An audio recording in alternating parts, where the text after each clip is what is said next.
everybody, welcome back to the Walking Dead review from Case All Media. This week we are looking at episode 10 of season 8, The Lost and the Plunderers. This is Chris, and as usual, with me is Jason. Heyo! There it is. Alright, so, The Lost and the Plunderers. Overall, Jason, how'd you feel about this episode? It felt a lot more organized than last week's episode. I enjoyed a lot of the main plots, although I felt like the Oceanside storyline was kind of rushed. Yeah, that's we went to most places this week. I think overall the show did a good job of touching a lot of ground. Normally it does not. Normally, if you give the writers a chance on this show, they will spend 45 minutes watching someone make themselves a sandwich. But this time, no, we hit a lot of places. We hit the Oceanside. We were at the Sanctuary. We're at Alexandria, what was left of it.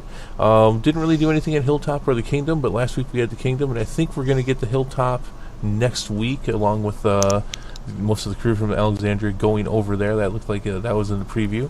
But yeah, so we got some more. We'll start at the beginning. We got some more Rick and Michonne dealing with Rick's death. Now, you had thought that maybe we were Carl's death. What's that? Carl's death. You said Rick's death. Did I say? Oh, okay. God, don't. Carl's death. I might just even cut that out. But you're probably not. I'm usually too lazy. But yeah. So I remember you had thought that maybe there was something significant to the way Rick was. He was sitting underneath that tree and stuff like that. But they really just skipped right by that. They hey, Alexandria has been blown to shit, and there's walkers everywhere, and we got to get out of here.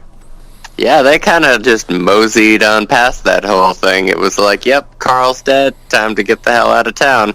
Yep. Now, of note of this first segment, I have to say my favorite part, and it's funny because I don't find myself as a particular fan of gore, but I tend to from time to time. But that part when that walker's face got ripped off, stuck on the door, I'm just like, every time, and I saw the show twice, I saw the replay, I'm like, oh, that's so awesome. Oh, I winced. I was like, that's gotta hurt. Yeah, well, you're not fixing that with a Band-Aid, that's for sure. Yeah. They've done a couple gags like that in the past where like half a face or even a whole face will come off. I think the one that sticks out to me the most is in season 3 when the first episode where Rick takes off the helmet for the walker in the prison and just half the face comes off. And that was a classic one. He nearly gags right there. Andrew Lincoln played that perfectly when that happened. He's like, oh, you can see he's almost going to throw up. See, and I don't know what it is, but like still, the death that like grosses me out the most was Glenn stuck in that revolving glass door. Just something about watching him get ripped apart. Oh, and Chris got destroyed. Yeah. Yeah. No, that was bad. Yeah. I think what made that one so bad was because Glenn was forced to watch it. Yeah, well, and they did a very good job at like ripping the tendons out of his arm and stuff. Like, I still shiver thinking about that. Ugh. No, they got a great crew, and that's why Ian's too scared to watch it. Which, by the way, he professed that he is not, but I think he might be. Okay, so yeah, the first segment we saw that, and we saw Michonne having some issues letting it go. There was a gazebo that was on fire, and she's like, well, he used to always sit up there, and she wanted to stop it from burning, but the walkers were coming, and Rick. It's kind of funny because first Michonne's like, we got to go, and then Rick's like, we got to go, and whatever. But no, it was good. You get the progression on the story. They got to get out of there. There's some issues there with the letters. Michonne's going through them, sees that Carl has wrote Negan a letter, which was a little shocking, but then as soon as you hear it, kind of makes sense that he would do that. Yeah, and it was really interesting to me. We're going to skip ahead a little bit in the episode, but Negan's reaction to the news of Carl's death was definitely probably one of the most humanizing displays we've ever seen from the character. He seemed genuinely sad to hear about Carl's death. Mm-hmm. And of course, so Carl does not die at this point in the comics, but they definitely play it more in the comics that that Negan had a plan for Carl, which was something that really played out well the time that he was over at the Sanctuary with Negan. I mean, that's a tough bit right there between the two of them. I thought overall, both Andrew Lincoln and what's the actor's name that plays Negan? I can't believe I'm forgetting that. Do you remember it? No, not at all. I Oh my don't even gosh. remember the actor's name who played Carl or Rick. I do this every single time I record something. I will forget one person's name, and here it is. So yeah, they did overall. They did a pretty good job. I thought they missed it a little bit. Felt a little too odd. But generally speaking, I thought they both played it off really well. Probably as well as you can expect from an hourly TV show like this. Yeah, it did good. It was kind of weird because here they had something in common, and there's some tension here, and they openly say, look, Rick's like, look, it's too far gone for peace. He wants peace, but yeah, fuck that. that's not happening. You kind of blew up my city. You've killed a lot of people. But it's kind of funny because in this episode, you really have the show really trying to push more than they usually do. That Negan feels that what he's doing is the right way. They try to come across that Negan really does feel like he's saving people. They've shown this once or twice before, but they really were just trying to push that. Hey, I'm doing this for the better good. I mean, how do you feel about that? I think it was really, really well done, and I think it sort of brings in these, like Rick and the Governor sort of played off as the two sides of the same coin thing. I think Negan almost sort of reflects, like, alternate reality Rick. I think without a stabilizing force, Rick could very easily turn into Negan. Well, yeah, we've definitely seen that with, over the years, we've definitely seen Rick turn into Shane. That's for sure. So, I mean, there's definitely that. And he does have a rage issue, that's for sure. Yeah, and the other thing that really stood out to me there was, Rick's very, very intense focus on killing Negan throughout that conversation. Yeah, he must have repeated that, like, 3 or 4 times in that scene alone. He's like, yeah, I'm coming to kill you. No, definitely coming to kill you the whole time. He's just very focused on Negan. Not even so much the Saviors in general, but, like, specifically Negan. And this another recurring theme in the show on that topic as well is the place of blame and the place of responsibility and choices. We see this in a couple cases. I'm not going to get too much into detail about it yet, but we do when we get to, you call them the scavengers, I call them the garbage people. Quite honestly, it doesn't matter what we call them anymore because they're not around anymore. But, I guess we'll go scavengers, but, Rick makes a reference to Jadis about responsibility. We'll get more into that here in a little bit, but Negan tries to blame Rick for this, which really I think made it feel a little bit too unbelievable. The whole interaction between the two of them talking about the situation with Carl and what had happened. I mean, Negan is a smart guy. Whether you agree with how he's decided things should be run or not, he's a smart man. And I mean, to try to blame Rick right then and there to Rick's face that is Carl's fault, or that is Rick's fault, what happened to Carl, I thought was a bit of a stretch. I don't think that he was actually trying to blame Rick. I think, like you said, Negan's a smart guy, and he understands how grief plays on a mind, especially with a parent who just lost a child. If you implant that seed of doubt that you were responsible for the death of your child, that's going to mess with you on a lot of levels, especially with this upcoming conflict. If Rick is distracted by thoughts of guilt, he's not going to be as an effective leader. Well, all right. I guess I'm sitting kind of on the perspective of, Negan, that's a hard one for anyone to swallow, especially Rick. But you feel that he was not being genuine, which Negan rarely is, unless he's about to kill you. But You think he was more trying to play a little bit of psychological warfare with Rick? I guess my perspective is I can buy that, but that was really stupid. Yeah, I can see that. That's sort of how my justification for that particular section of the conversation went. Was I saw it as Negan getting in some early punches on the war that's going to come, because, like you said, they've both accepted that this war is coming. So now, Negan, being the guy who he is going to immediately start thinking, well, what can I do to swing the balance in my favor? Maybe I'm thinking about this, though, thinking about a conversation in what happened shortly here and now. Maybe that is Negan's way of deflecting and not allowing himself to feel guilty about what had happened. Yeah, I mean, that's a very good analysis, too, I think. Yeah, I don't know. Especially because Negan doesn't like accepting blame on anything, really. No, he has a justification for all the horrible things that he does. Which is kind of funny, because at the same time he acknowledges that he has to do horrible things, but he does justify them.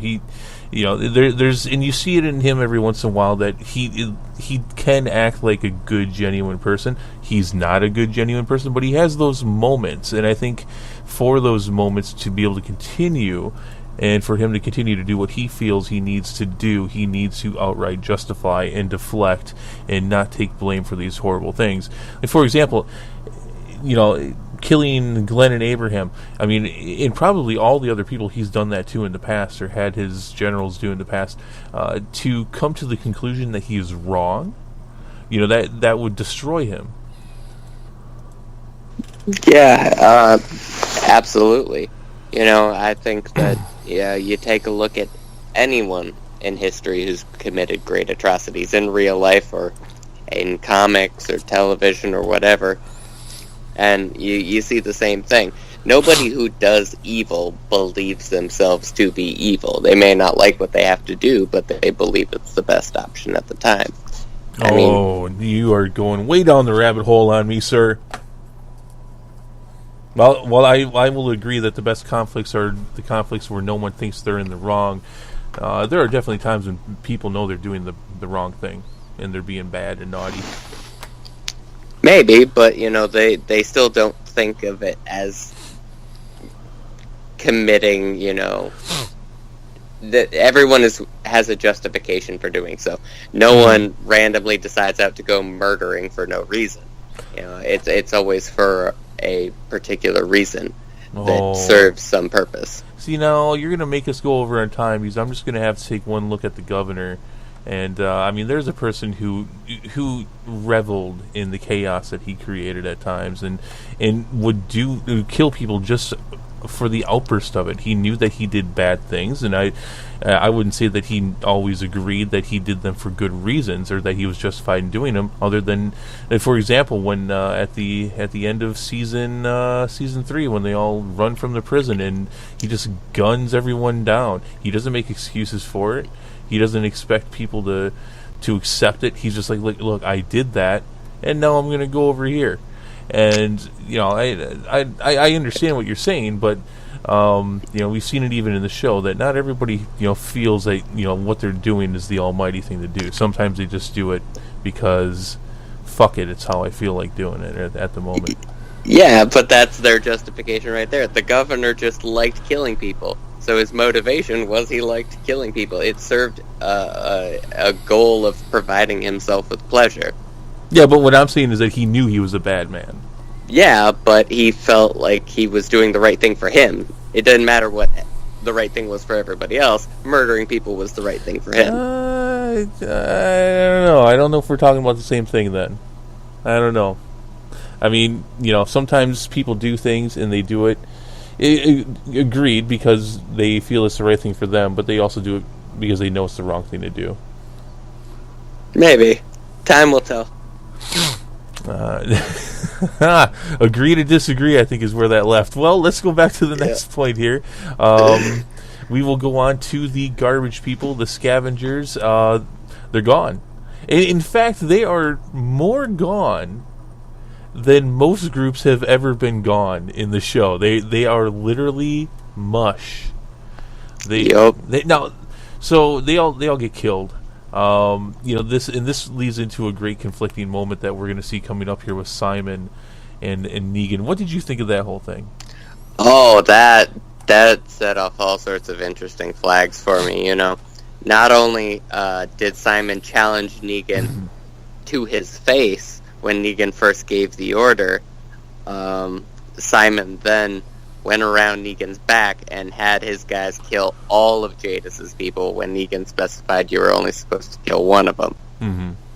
So that he deliberately defied Negan twice, which I think sets up maybe some sort of Civil War style conflict within the Saviors, because Simon's got his own group of guys that follow his orders. He had his own group of guys. They're all captive right now at the hilltop. I'm not quite sure if those people at the sanctuary that he took over to the scavengers were also his guys, or if he was just in command of those guys at that moment. But he openly says that the people that were at the satellite station were his people, and now they're all captive.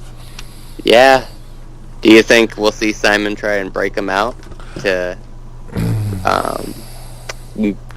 bolster his troops or regain his troops, depending on whether the people at the scavenger site were his or not? I don't know. I think the plan for the people that are captive is for them to play kind of a moral issue with our people, so to speak, versus what to do about these people who, if given the opportunity, would kill them. And but at the same time, you have to question. And Jesus brings it up appropriately. There will be an after, and you have to think about that, and that does matter, because once this war is done, these people are still living in the same land, and they're going to come across each other. And how does that play out? And what do you do? I don't necessarily agree with everything Jesus had to do or had to say in the first part of the season, but he was right about that. It does need to be thought about. So I don't know. I think they're there to play more of a conflict. But yeah, so Simon's supposed to do the usual lesson: kill a person, just one person specified by Negan, just kill one guy. He kills them all, except for Jadis specifically. At the same time, I'm a little fuzzy on this. I believe, if I understand correctly, and people comment and correct me if I'm wrong in this, obviously same with you, Jason, I believe the scavengers did not have any plan with the Saviors until Rick and the group went to the Saviors, or went to the scavengers, and then the scavengers went to them.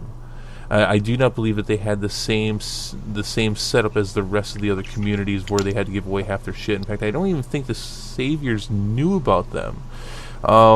We actually, it's not all that clear, but they're stuck in this scenario with them now, and it's kind of funny because after it happens and Rick sees Jadis, he says, this is on you, because they had the original group or the original deal with Alexandria, and the whole war could have played out completely different. Could have not played out at all. They stuck together, but they make a deal with the Saviors, and then they go back and they make another deal with Rick when they feel that that's the best thing to do, and ultimately Jadis screws over her entire community, and she's way too cocky to a dozen or so guys with a bunch of automatic machine guns pointed at her people. And when the first guy died, it was just like, yeah, you kind of asked for that one. And then when the second one died, then she kind of she doesn't even know how not to be cocky in this scenario, and her two head people are dead, and then next thing you know, everybody's dead. It was interesting to see her sort of break character, to realize that she doesn't always talk like she has in the past. Right. And she's got the capacity to act like a normal person. Well, and not only has that general form of communication from the scavengers annoyed the shit out of just about everybody, but it was kind of silly. It was interesting, I'll give it that. Give it a little bit of a different flavor. I was glad to see that dropped, though. There was no reason for that anymore. The whole scavenger situation just really felt really off. Of course, they're not. We talked about this before the show. They weren't in the comics in the slightest. They're brand new here with the TV show. I have not been a big fan of them. But they've played their role at this point, and generally when the show does this and they insert something new like this, it's to do something specific, and here it is. So let me ask you then, now that Jadis has been burned both by the Saviors and by Rick, where do you think she stands now? Do you think she's going to seek revenge for her people? And if so, how's she going to do that without cutting a deal with Rick, if he would even accept it at this point? Right, that's an interesting question. What do you do with Jadis now? And for as much as I've been annoyed with the Scavengers, the Jadis character has seemed interesting enough, and is developed enough to where it's really, it has been fairly interesting. But more interesting to the point is what happens now, and who would she feel she needs to get revenge on? Rick and Michonne left her there. Rick says in the car to Michonne as they're leaving that he saw that she was safe. So what, dude? It's you left her. You didn't try to help her at all.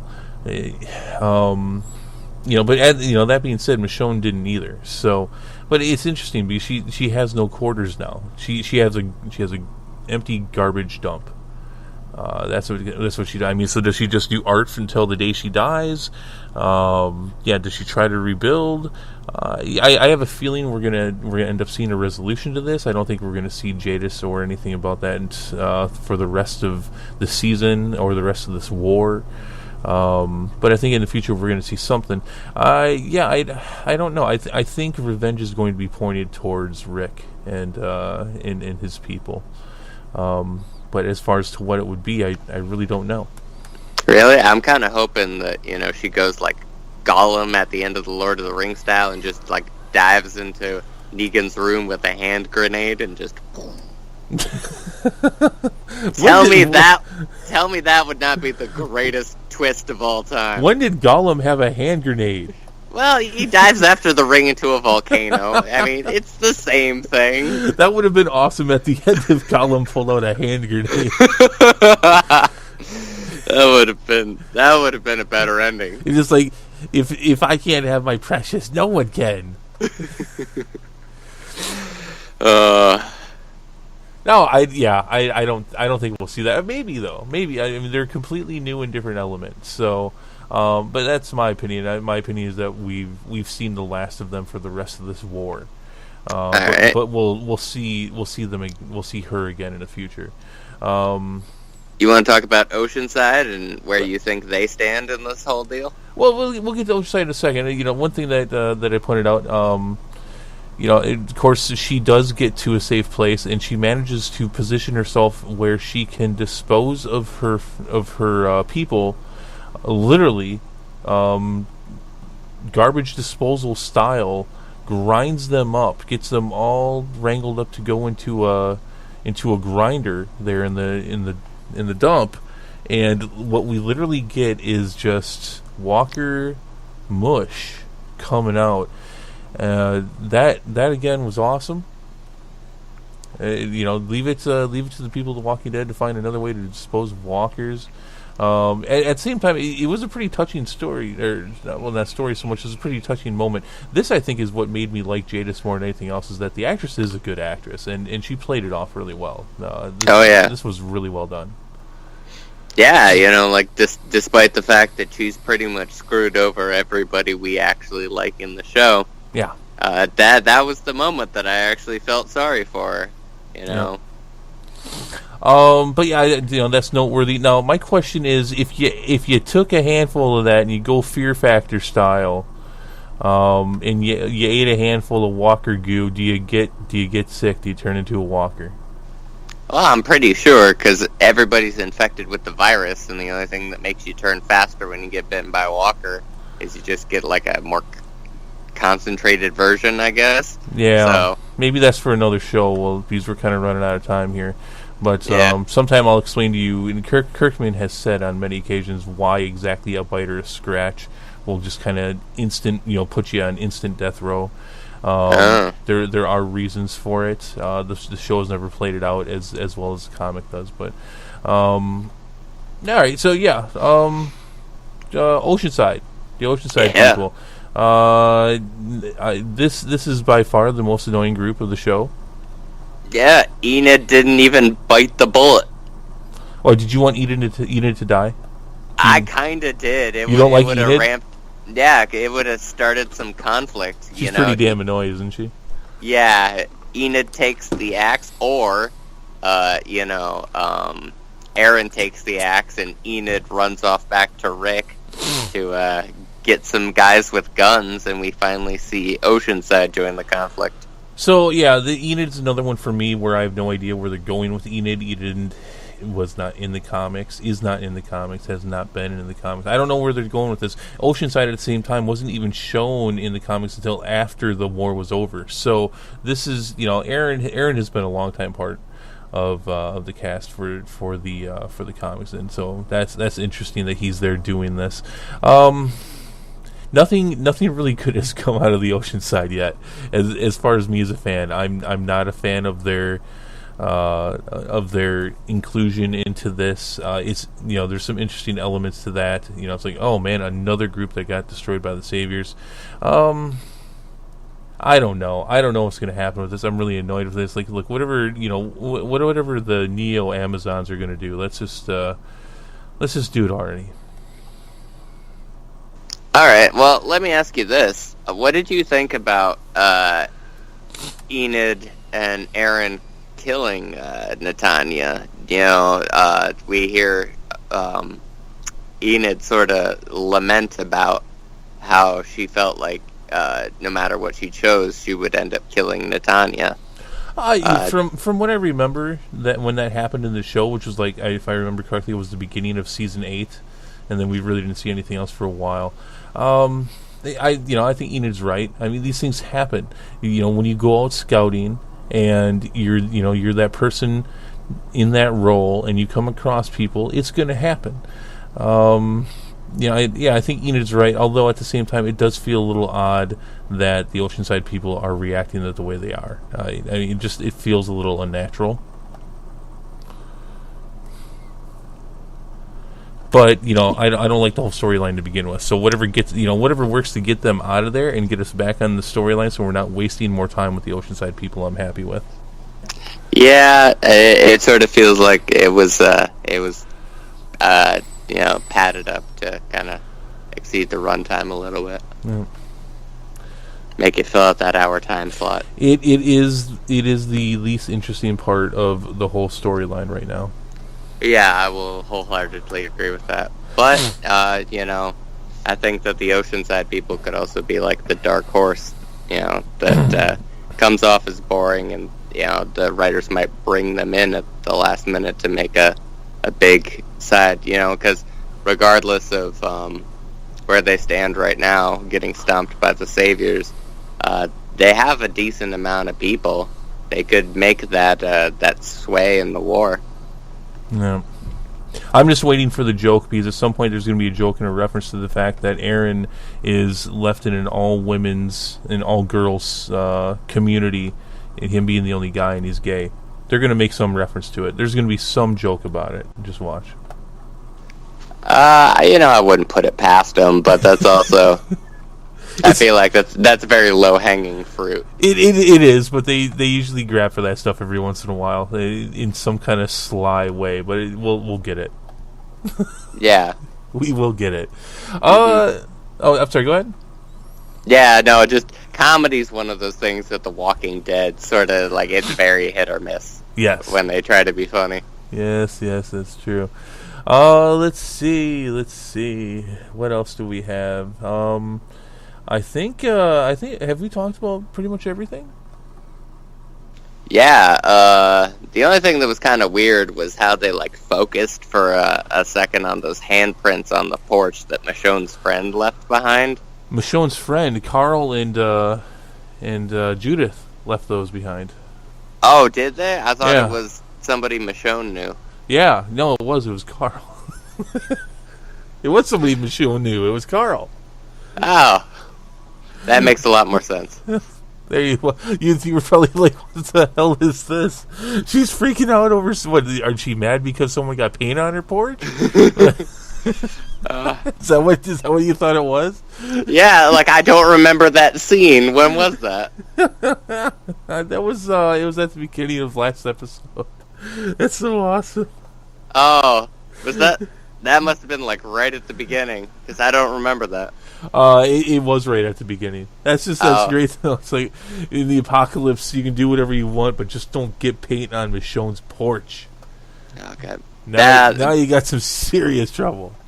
Yeah, Michonne is the housewife, like Rick's coming home from stomping zombie heads in, and she's like, I know you're not getting brains on my carpet.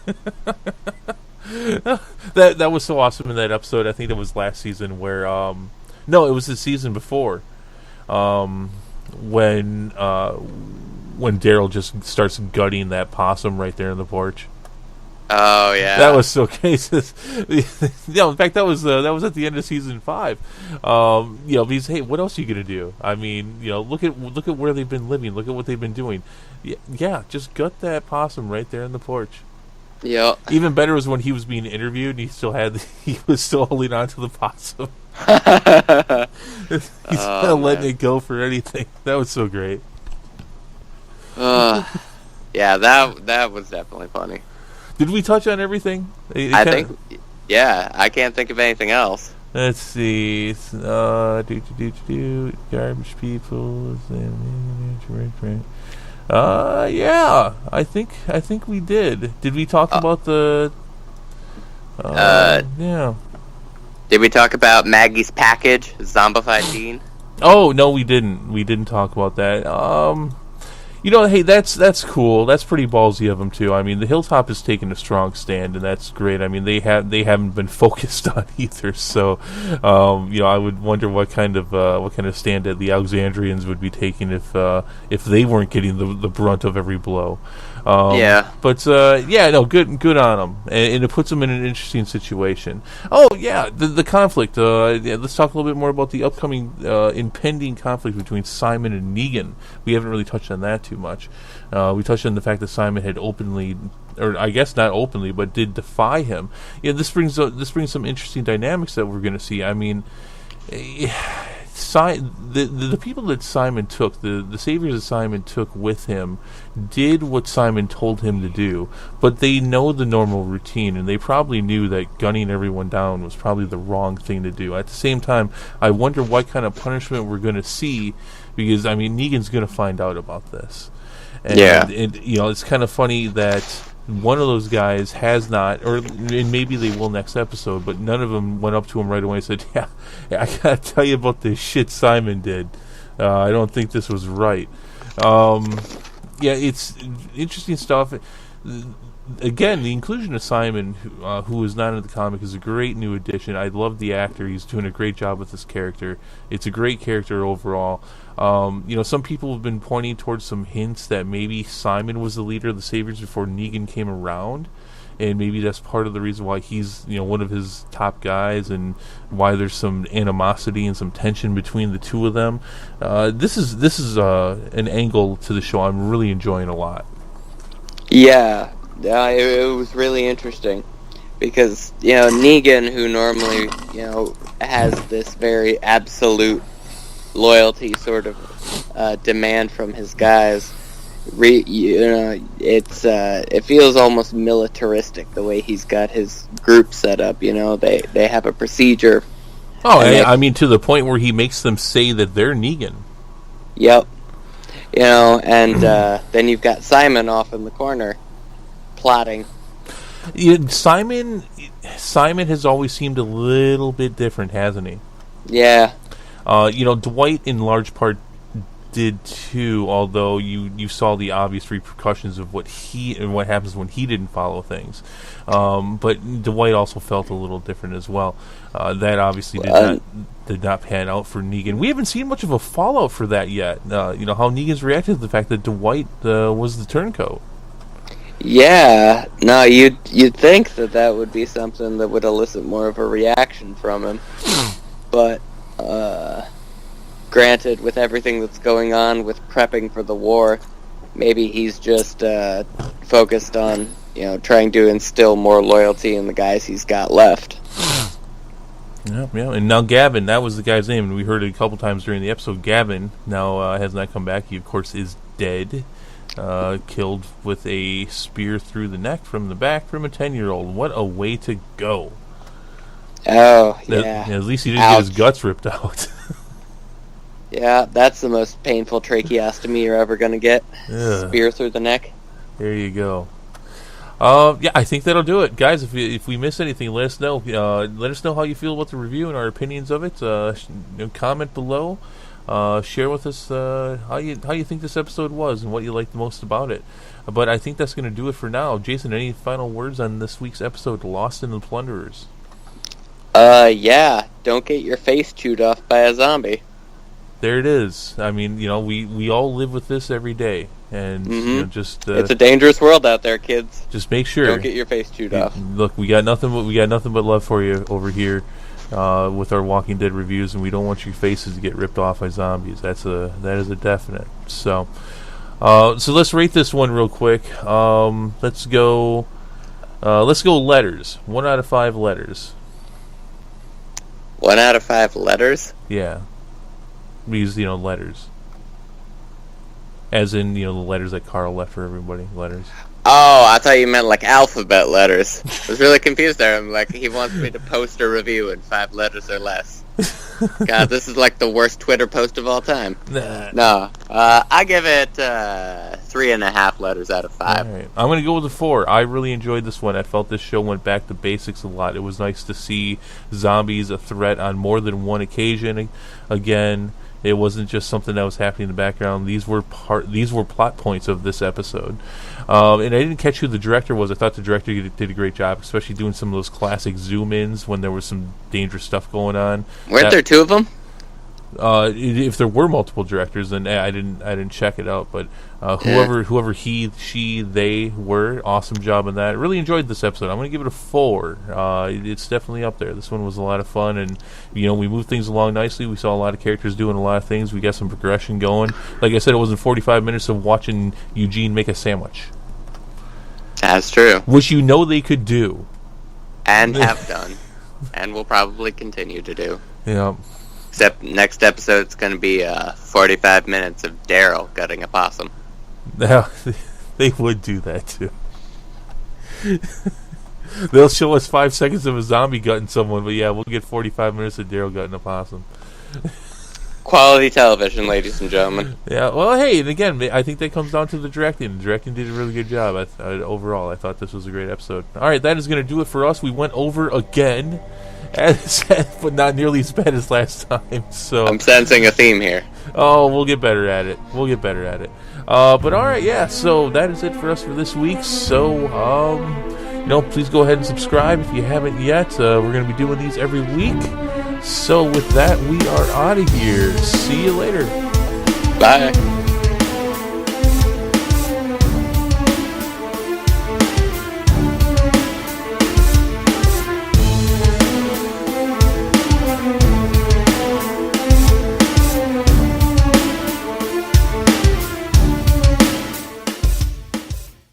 Hey people, thank you for tuning into this episode and taking a listen.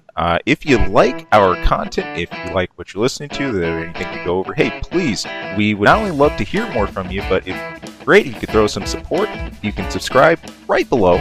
Also, you can toss us a line anytime. That's ksongmedia@gmail.com. Of course, you can tune in for our channel anytime for movie reviews, game reviews, a lot of random wacky stuff. Who knows what you'll hear. And of course, our episode each week where we're bringing the nerdiest things we can find, dig up, and maybe not find. Maybe the stuff that just drops in our laps. But anyway, hey, thank you so much for tuning in. Thank you for listening. We hope to hear from you again later. Take care.